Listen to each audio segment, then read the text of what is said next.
You know, people of South Africa, kudlaliwe la ngathi.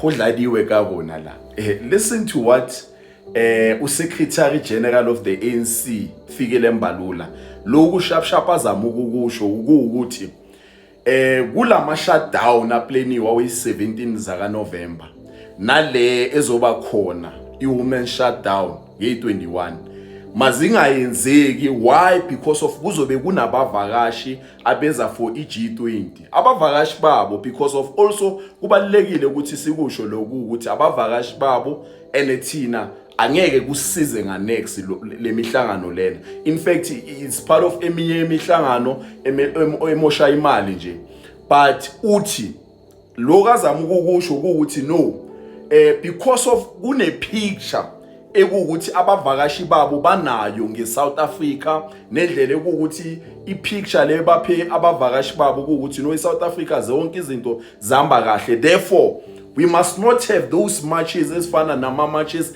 against gender based violence because of izobaveza bona njengabantu abababi. And at this stage and at this point asisanandaba. Kubalekile naloko ukuthi sikusho ukuthi we are at a place lapho singenandaba. Every day abantu besifazane bayabulalwa. And these are the people who have not been saying anything. Right now bafuna kube ngathi baya entertainer even this issue of gender based violence because of manje they just want ukuveza picture. After lapho, if that march will not happen, these are the very same people abazothula bangayenzi lutho. These are the very same people ekuthi they saw people going in the streets of South Africa bamarcha against the issue of ucwecwe. Even today nothing has happened.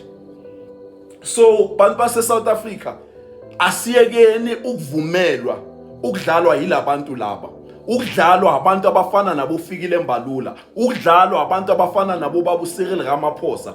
These people have played with us, badlalile ngathi enough, it's enough right now. And that's why not today abantu bayazenzela, abantu babulala abantu besifazane because of they know there is nothing that is going to happen with them. So therefore we must not allow ukuthi we must fall in this trap yokuthi ama national shutdown must happen.